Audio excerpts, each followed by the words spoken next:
Welcome to Ryan's Speed Shop. Behind me I got the Lambulance here. My friends just bought this from the VinWiki giveaway. They entered and ended up getting selected, and so we drove down a few weeks ago and picked it up from Georgia. Drove it all the way back. It was 580 miles. Didn't have many issues besides oil light on the way back. Had to put some oil in it. The last couple weeks I've been looking through it, trying to figure out what all was wrong with the $35,000 Lamborghini. The first thing I've noticed right off the bat was whenever you start it up, it kind of smokes a little bit, and as we drove it, it got worse, which is what I would expect. I think it's a ring problem. It'll smoke on the shifting. Could be a valve. You need to do a compression test and really figure out, isolate it. Upshifting, downshifting, it puffs pretty good. You can't really tell while it's driving down the road, but there's so much wind, it probably is just blowing it away. Start up, it's real noticeable. Other than that, when it got seized by the police and searched, they took everything apart, disassembled the car, and when they put it back together, I guess they only put the bare minimum screws in it. So everything, if it has 3 screws, only has 1 screw holding it back in, and that screw's probably not tight. A lot of the main things on the engine I made sure was tight just to get back, but they're still missing a couple screws, like the power steering pump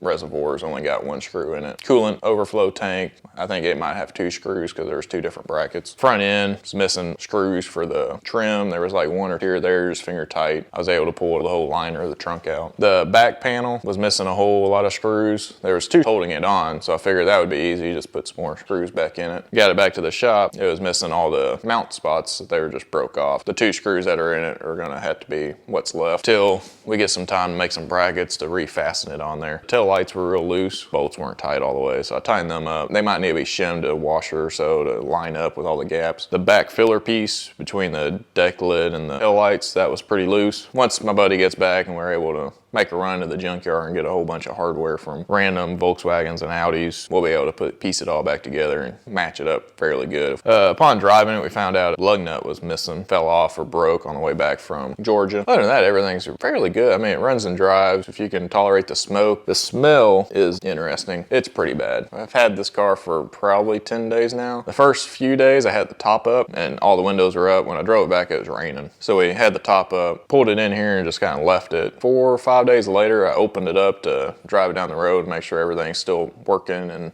the battery didn't die overnight or something weird. When I got in it, the smell just hit you. It's being Thanksgiving, if you leftovers in the fridge for a couple weeks and you open the fridge and that smell hits you, that's about what the car smelled like. After I drove it, I was like, I'll just leave the roof open. A few days later, open my garage. My whole garage has that smell. It needs to be deep cleaned. There's a weird, I want to say hydraulic fluid kind of spill behind the driver's seat. Could be a lot of the problems. So it could have got a bunch of mildew and stuff built in. Everything on the inside's kind of got a sticky kind of residue. After you drive it for a while, when you get out, like you just feel sticky to the touch. Kind of a weird feeling. You get that residue of the smell on your hands and all that. So once we clean all that up, it'll be a little bit better. The top doesn't work. The buttons, at one point I could get the button to raise the windows and then lower the windows all at once, kind of like it was initiating the sequence. After messing with it for a while, that stopped happening. The back latch, so to get the top up and down, we've been doing it manually. Spoiler on the back doesn't work. I think the electric motor might be unhooked or something. Someone's got in it. There was a piece of safety wire running from the original electric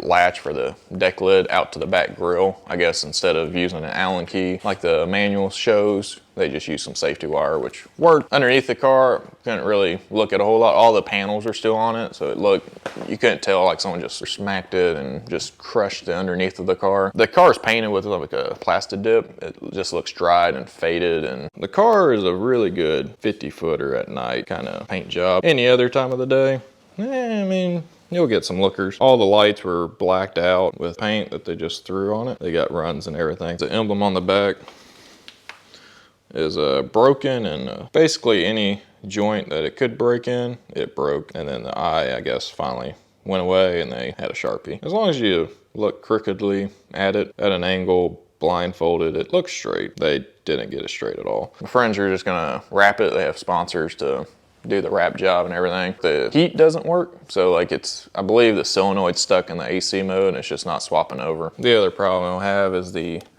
temp gauge for the oil.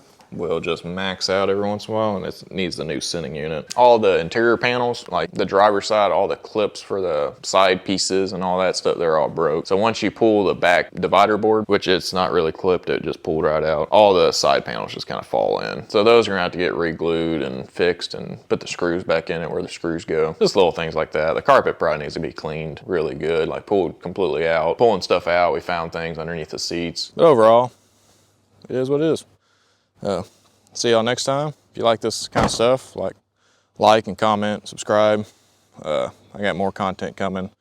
I got my personal cars and all that stuff I've been working on. So, thanks.